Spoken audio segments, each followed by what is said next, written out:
स्वागत है। तो स्टूडेंट्स, मैं आज आप लोगों को यूनिटी मेथड के कुछ ऐसे ट्रिक्स बताऊंगा जो आपके कॉम्पिटिटिव एग्ज़ाम के लिए बहुत ही इम्पोर्टेंट है। इस वीडियो में मैं आप लोगों को बताऊंगा कि यूनिटी मेथड क्या होता है, यूनिटी मेथड के उपयोग क्या क्या हैं और कुछ इम्पोर्टेंट क्वेश्चन लेकर उपस्थित हूँ। तो बने रहिए हमारे इस चैनल में और हमारे चैनल को सब्सक्राइब करें और दोस्तों को शेयर करें। यूपी वाले हमारे चैनल को सब्सक्राइब करने में बहुत कंजूसी कर रहे हैं, तो ऐसा ना करें। तो चलिए देखते हैं यूनिटी मेथड। यूनिटी मेथड क्या होता है, सबसे पहले समझते हैं कि यूनिटी मेथड का मतलब होता है बहुत सारे वस्तुओं में का मूल्य अगर दिया हो तो एक वस्तु का मूल्य निकालकर एक से अधिक वस्तु के मूल्य निकालने की विधि को हम लोग यूनिटी मेथड कहते हैं। जैसे एग्जाम्पल में समझे, जैसे मान लीजिए कि एक पेन का दाम है हमारे पास 40 रुपये या 10 पेन का दाम 40 रुपये है। तो एक पेन का दाम निकालने के लिए हम लोग क्या करते हैं कि डिवाइड करते हैं,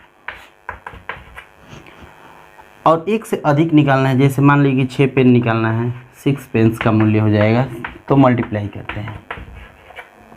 लेकिन स्टूडेंट्स, कभी कभी स्थिति ऐसी आ जाती है कि एक चीज़ का दाम निकालने के लिए या एक यूनिट की वैल्यू निकालने के लिए हमें यहाँ पे डिवाइड की जगह पर मल्टीप्लाई करना पड़ता है। जैसे एग्जाम्पल के थ्रू समझिए, जैसे मान लीजिए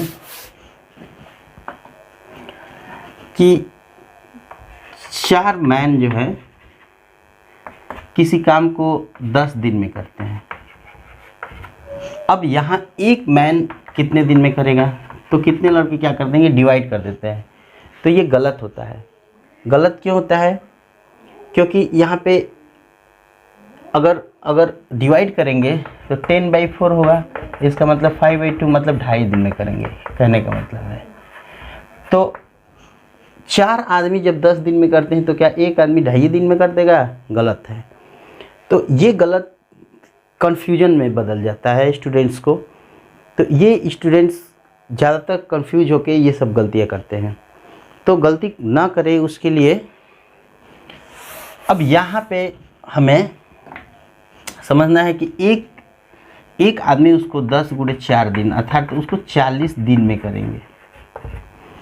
अगर वही 8 मैन कितने दिन में करेंगे, तो ये हो जाएगा तुम्हारा 40/8 = 5। तो इसी तरह से अब कहाँ पे मल्टीप्लाई करना है, कहाँ पे डिवाइड करना है, इस बात को समझने के लिए सबसे पहले हमें एक मेथड को समझना पड़ेगा।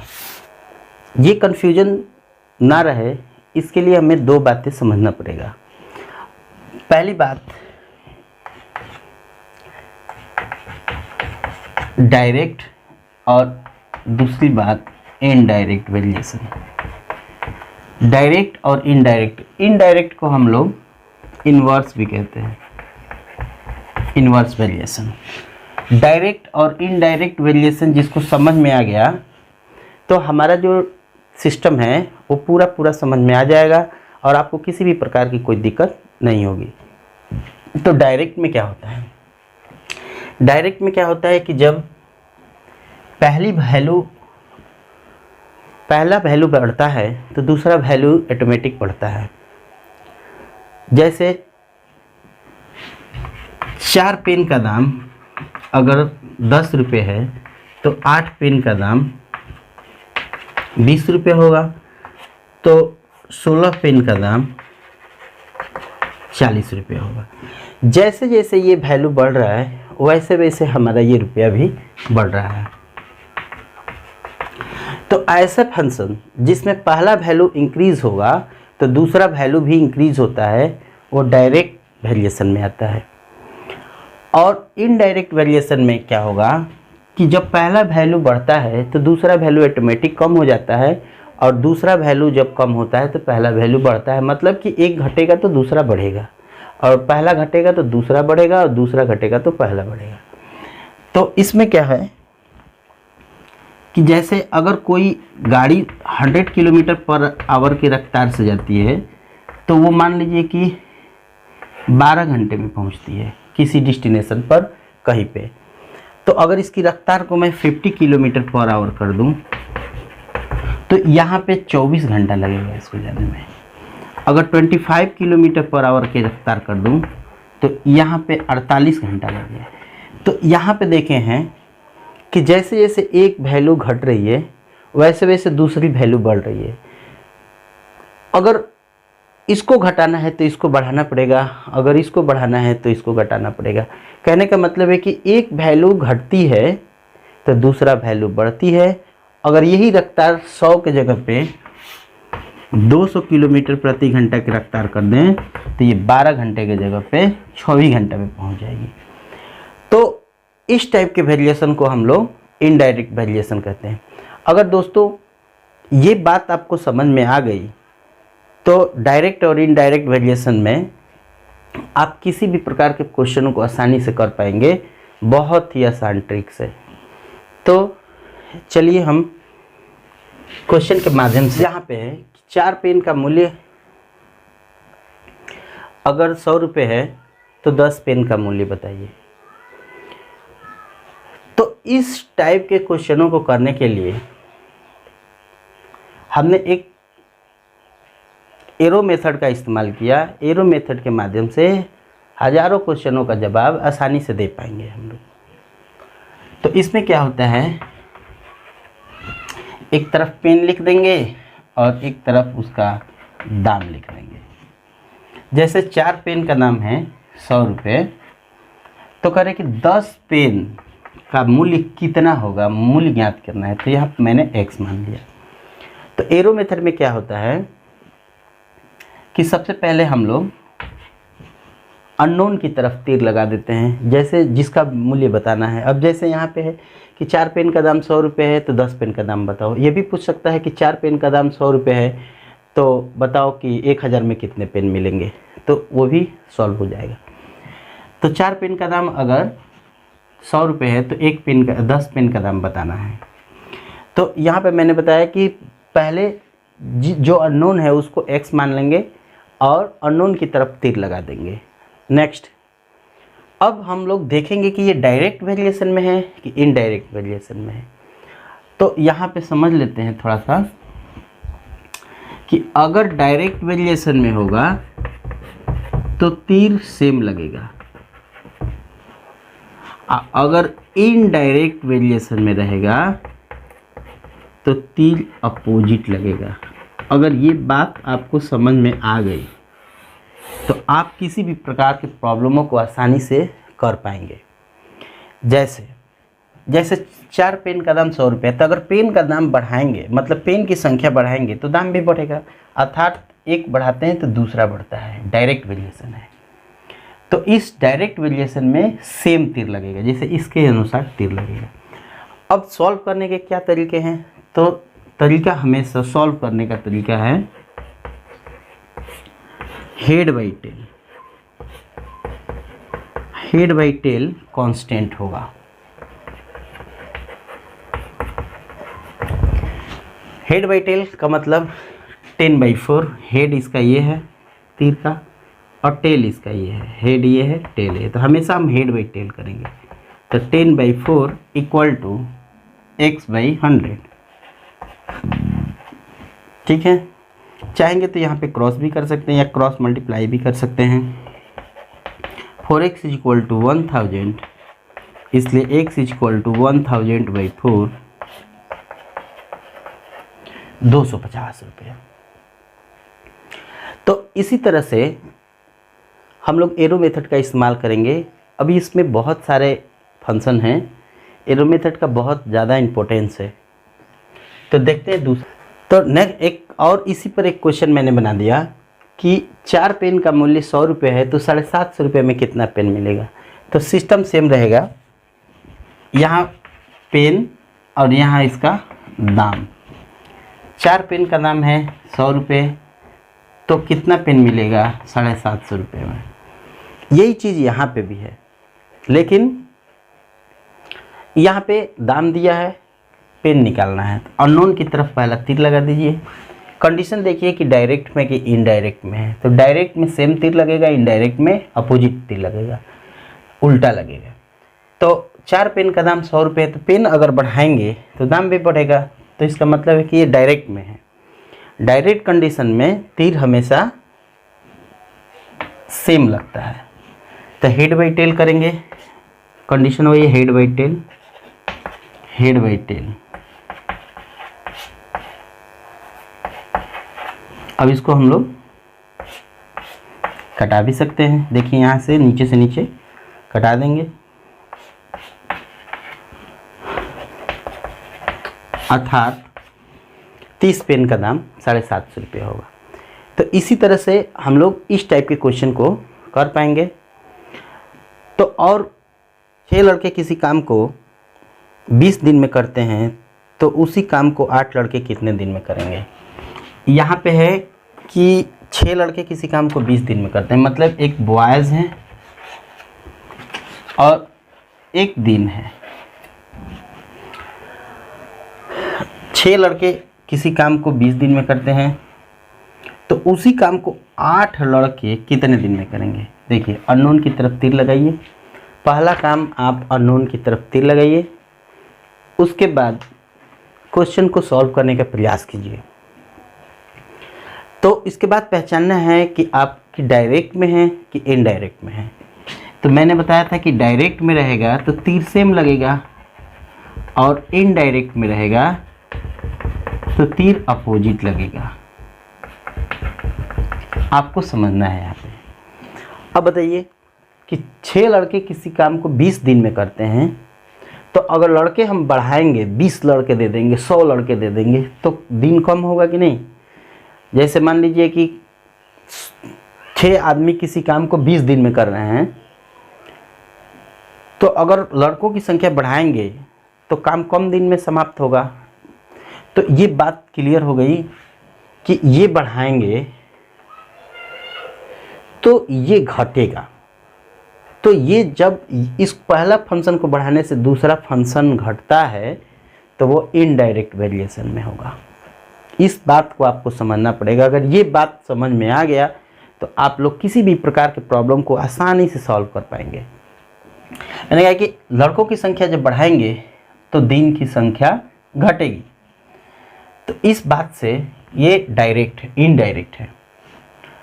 तो इनडायरेक्ट में अपोजिट चिन्ह लगेगा, अपोजिट चिन्ह लगाइए। अब इसके बाद हेड बाई टेल का कंडीशन लगाइए। तो हम इधर से भी लिख सकते हैं, इधर से भी लिख सकते हैं, कोई बात नहीं।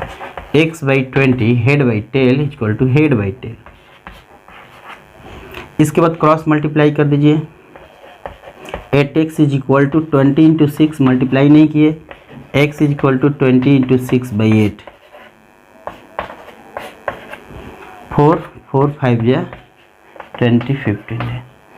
इसका मतलब है कि 6 लड़के किसी काम को अगर 20 दिन में करते हैं, तो लड़कों की संख्या अगर बढ़ा दें तो काम कम हो जाएगा, कम दिन में समाप्त होगा, मतलब 15 दिन में समाप्त हो जाता है। तो ये बहुत ही इंपॉर्टेंट सवाल है। एक व्यक्ति 8 घंटे प्रतिदिन काम करके एक काम को 12 दिन में समाप्त करता है।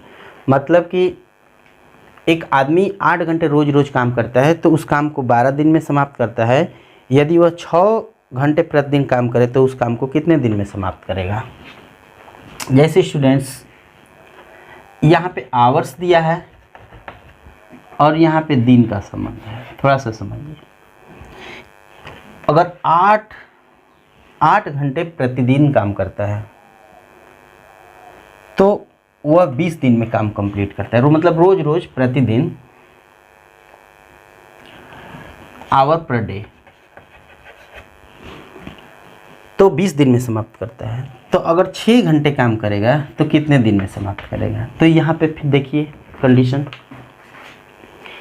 कि यदि 8 घंटे रोज रोज काम कर रहा है तो 20 दिन में समाप्त कर रहा है। सोचना है यहाँ पे, यहीं पे सबसे इम्पोर्टेंट फैक्टर है। जिसको ये बात समझ में आ गई वो हजारों प्रकार के प्रश्नों को आसानी से सॉल्व कर लेता है।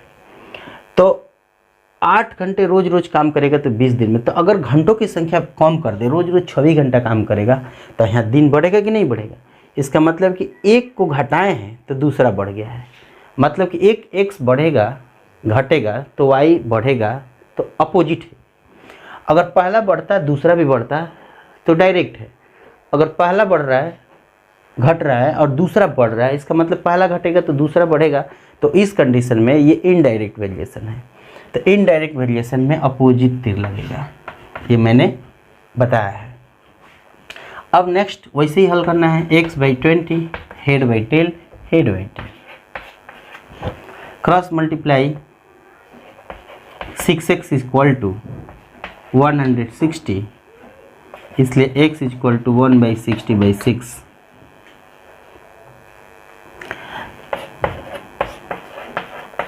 अस्सी बटा 3, तो 80 में जब हम लोग 3 से डिवाइड कर देंगे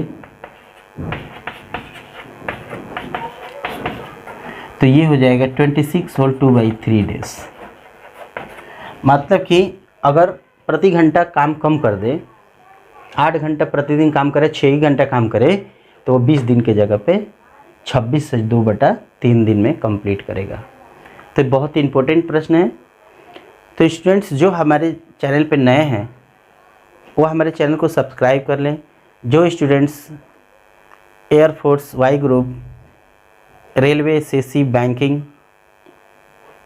तथा अन्य कॉम्पिटिटिव वनडे एग्ज़ाम की तैयारी कर रहे हैं, तो मैं सारे चैप्टर का लाइन वाइज वीडियो बना के कंटिन्यू डाल रहा हूँ। आप लोग इसको देखते रहें, अपने दोस्तों को भी शेयर करें। करें कि 5 कुर्सियों का मूल्य 7 मेज के मूल्य के बराबर है। मतलब कि 5 कुर्सियों का मूल्य, मतलब 5 चेयर्स का मूल्य बराबर है 7 टेबल्स के मूल्य के।